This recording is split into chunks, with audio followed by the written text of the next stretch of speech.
Hello everybody and welcome to today's vlog. First of all, I want to say a huge thank you for everybody that has contacted me with regards to my dad. My dad was unfortunately diagnosed with cancer just a few days ago. So it's been a really tough time, what with losing mum earlier on in the year as well. It's been really tricky to get out and be able to record. So thank you so much for bearing with me.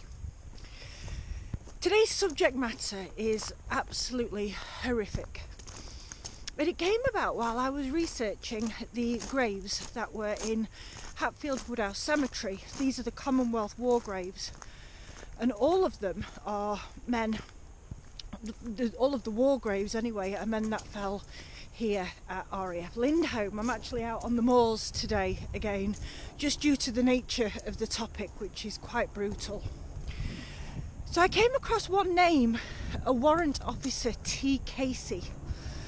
And because I've gone through all of the plane crashes now and plane incidents, I could not find this name anywhere. I have no idea what at all this was in relation to until I got the orbs from the National Archives. Huge thank you to Rich, by the way, for helping me with those. And then all became clear. This gentleman passed away by his own hand. Obviously it was during the war. There wasn't much known about mental health back then. In fact, it was quite the opposite. It wasn't even mental health related. A lot of it was put down to cowardice, which is a subject that I'm going to talk about today. So because the matter of today's video is really dark, but I just don't feel like I can do the station RAF Lindholme any justice without doing its full history. First of all, I would like to just have a quick word from our sponsors, Dossier Perfumes, and then we'll get into the subject matter. Over the past week, I have been wearing Dossier's Woody Chestnut.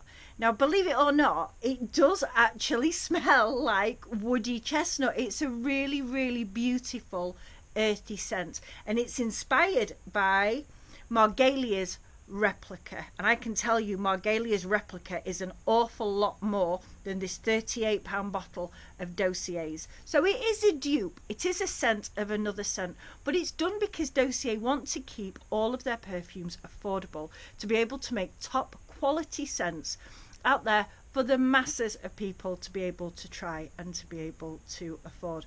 One of the best things for us when it comes to Dossier is that they are non-toxic and cruelty-free, and all of their perfumes are from Grasse in France. We absolutely love being a brand ambassador for Dossier perfume, and every week I try a different scent. They are so good. Absolutely love it. And another thing for me, I'm allergic to everything. There isn't one of these yet that I've come across that I have a reaction to, so that is a big bonus. Thank you, Dossier. So how did this come about?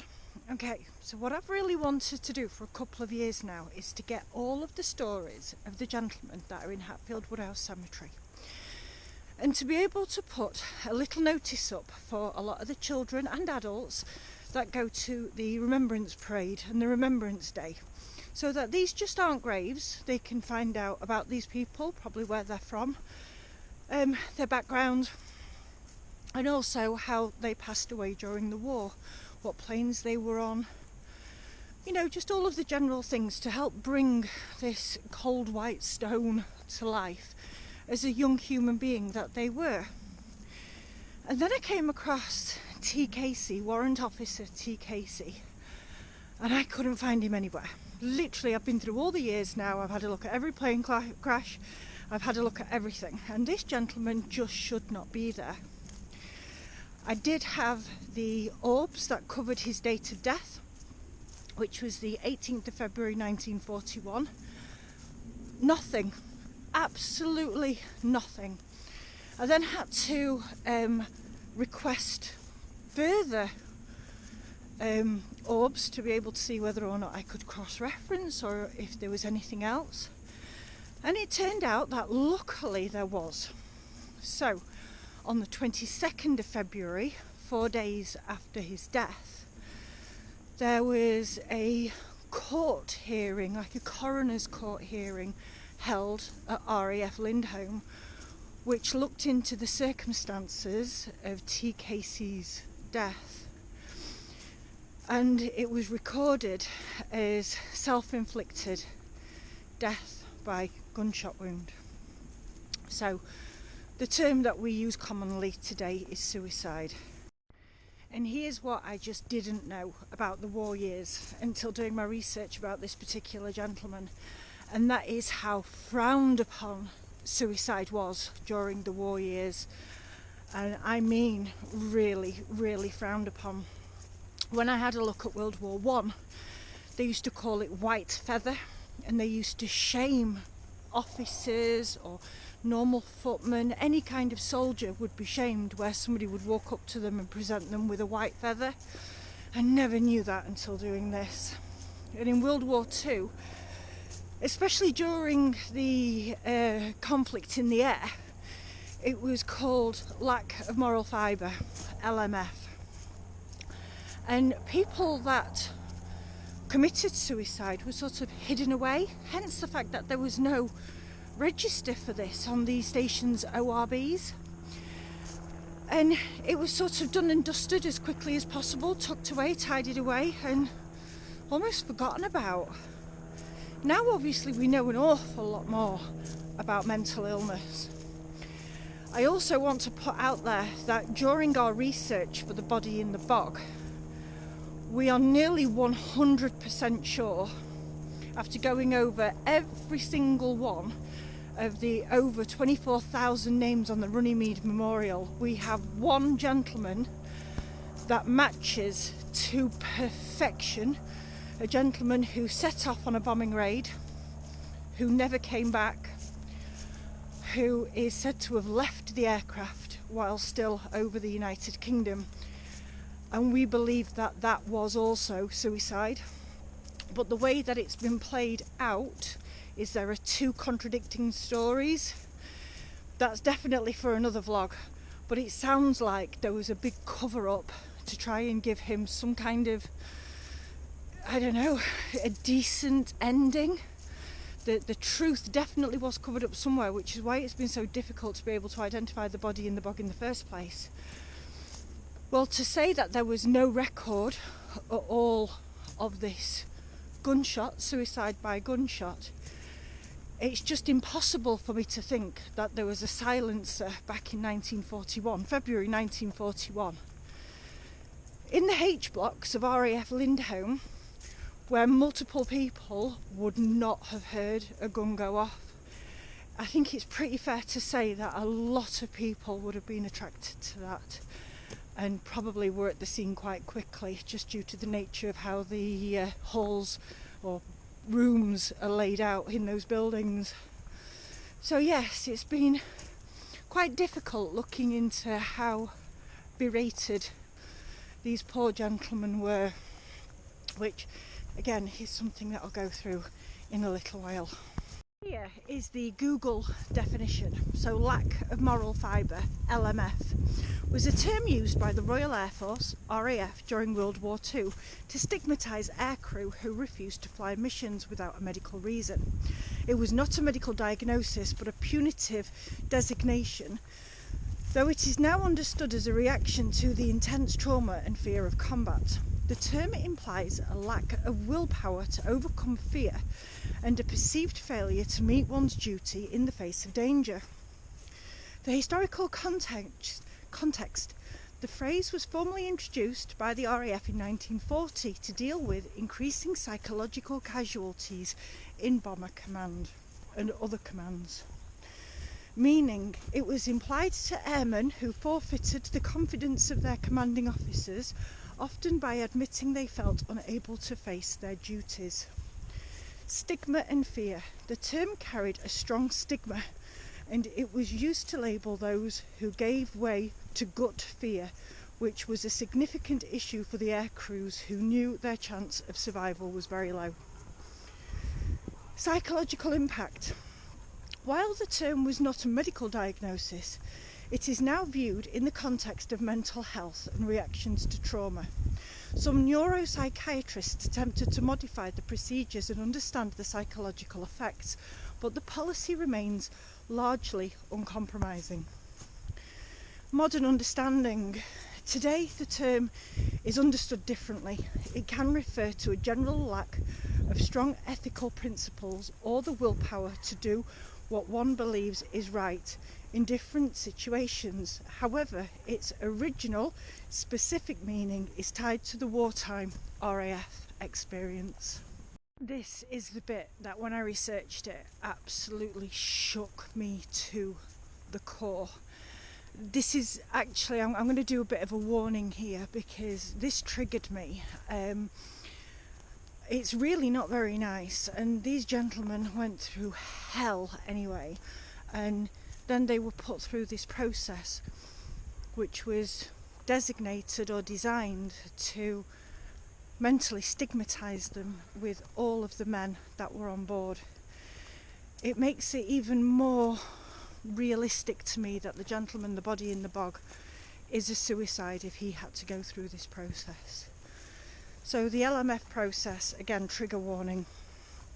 If an airman was referred for LMF, he would be sent to a not yet diagnosed neuropsychiatric and NYDN centre for assessment, a disciplinary environment designed to break morale.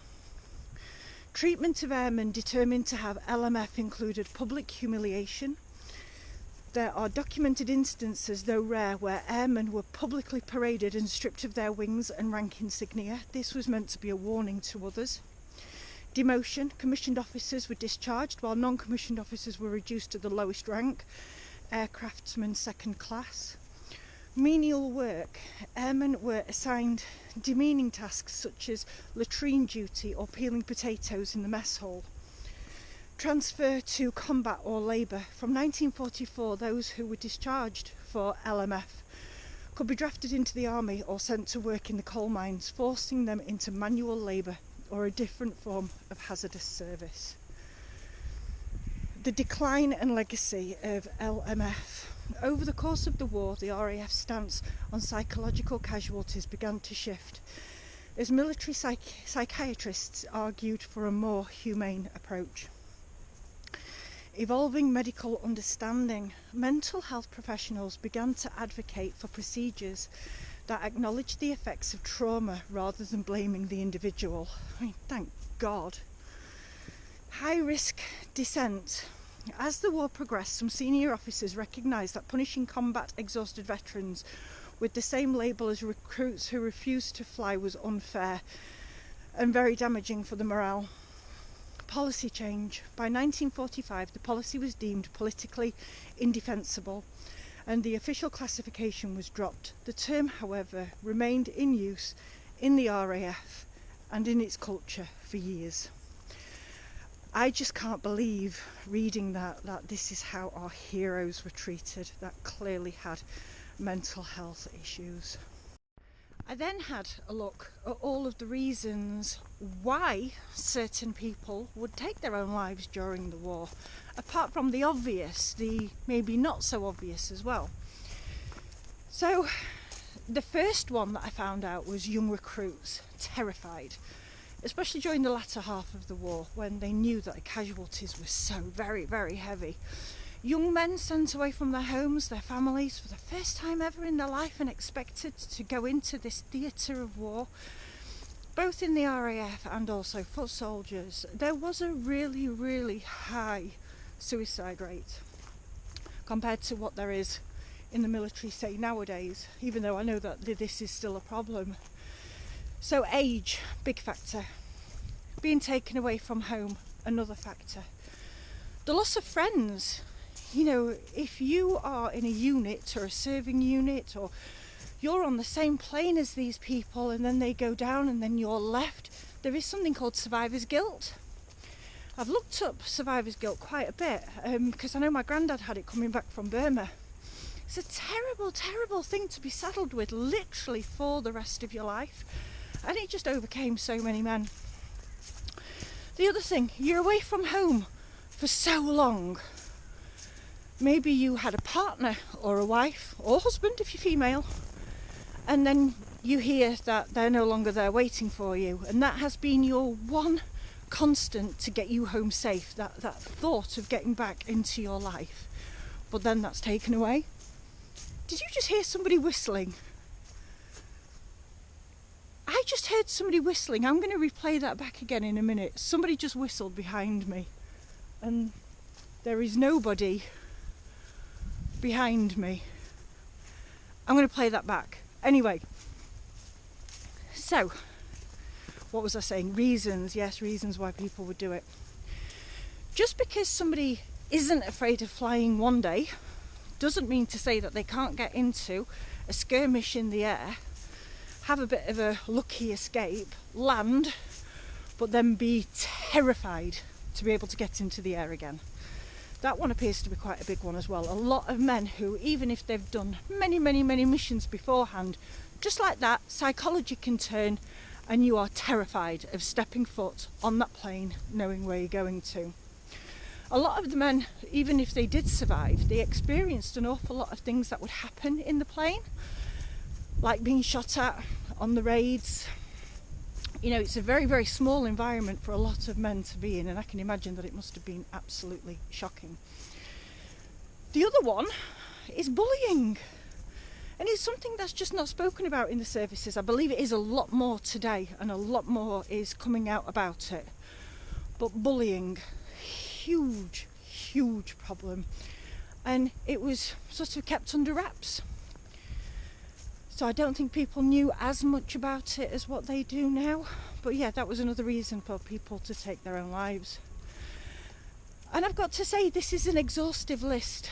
There are hundreds and hundreds, but they are the main ones that I've come across. If there's any more, if you can think of anything else or any reason, do put it down below as well. Do let me know what you think about this. It's such an emotive subject. And I just want to say as well, the reason why I feel able to tackle this subject is because quite a few years ago now, 18 years ago, one of my best friends actually took their own life. So I have been there. I have seen it destroy not just that one life, but many lives. So it is a subject that is close to my heart. And for that reason, if you are watching and if you are struggling, in the link below, I will put the link to the National Suicide Helpline. So going back to our Mr. T. Casey, Warrant Officer T. Casey, who took his own life on the 18th of February 1941, he did not tick any of the suicide boxes that I have come across. Obviously, we do not know why he took his own life, but he was 52 years old. 52! It just wasn't an age that was associated with men taking their own lives. So it's a really bizarre one, this one. Again, if anybody knows anything about Warrant Officer T. Casey, any of the story behind why he shot himself here at RAF Lindholme, I'd really love to know. As much as it would be nice to have a plaque on every grave, even if he took his own life, it'd be nice to just say who he was, where he was from, what he did as a warrant officer within the RAF, just to remember him, just like I am trying to do with all of the other serving men. No matter how he lived, no matter how he died, he deserves that.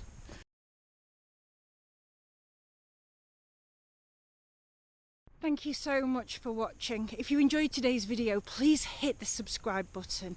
It's really important for us to be able to continue doing these videos, that the more interest we get and the more subscribers we get, the easier it is for us to post. At the side of the subscribe button is a little bell. If you click on that, you'll get a notification every time we upload any content. That could be shorts or videos, lives, or anything else that we do. You can also become a member of the channel by clicking on the link below. I upload some exclusive content for all of my members. It's just things that I just don't put out there for everyone else, just keeping everyone up to date with what is going on. Thank you so much for watching. I'm sorry it's been a bit of an awful subject, but I just don't think that you can look at the whole history of a place and scoot over the nasty bits. If you're going to do history, let's do history, warts and all. Thank you so much for watching. Take care. Bye bye.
Did you like that vlog today? Yeah. And what do you do now?